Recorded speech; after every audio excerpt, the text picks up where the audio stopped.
So another of my favourite cues to use for an anxious dog is actually just simply sit. This is such a great cue because I actually tried Rowan's about to knock my tripod over. Oh yeah, very good. He's a good boy.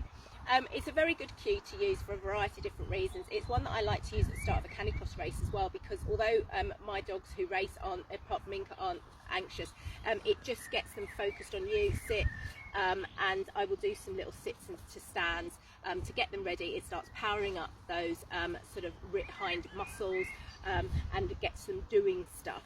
And it's a really good exercise. So my dogs that have arthritis will do a routine as well that involves several sits to stand, and a proper sit to stand where they're actually just moving the back legs. So if you can watch, and you'll see Rowan just lifting up those back legs, and we'll also do it on a balance pad as well. Now the advantage of using this for an anxious dog is that, again, you're seeing the triggers coming up, you're getting them to focus on you and start doing some exercises. So you'll get them to do a sit, stand, sit, stand, that's it. And they're paying attention to you, their mind's working on you. Hello Inca, Inca sits, sit, sit, good girl. And they're focusing on you rather than the thing that's around them that might be triggering them. And you can get them into a position where actually they're not just going to want to pull on the lead, they're actually in a sit, and you can start focusing on calmness as well. So it's a more of a calm position. And I really like it, and I'll do a sit with Inca in the middle. That's another cue that I like, but that builds on this.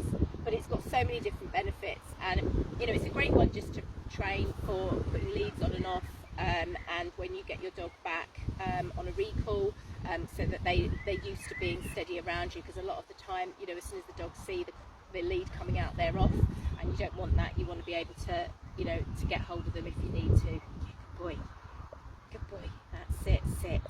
So all you're going to do really to train it is stand. You're just going, my dogs all know it, so they're stand. You're just going to lift your hand up above so that their bottom sinks down.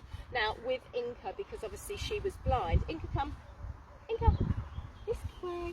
So literally I did exactly the same technique, but had the treat very close to her nose and just raised it behind her head. So she will move, she's just moved back a bit, so she's not done it as usual, as good as she normally does. But it's the same sort of technique, Rowan stand and just watching and back. And so because they're lifting their head up to watch the treat, their bottom will naturally fall down. So never put any pressure on their bottom or anything like that. That's it. The other way to capture it, if you've got a really, really stubborn dog who's just like, I'm not going to sit down, because some dogs actually, it might be that your particular breed of dogs, there are a couple of breeds of dogs who don't naturally sit, and that's fine. You can train them in a down, or maybe you just want to train a stand.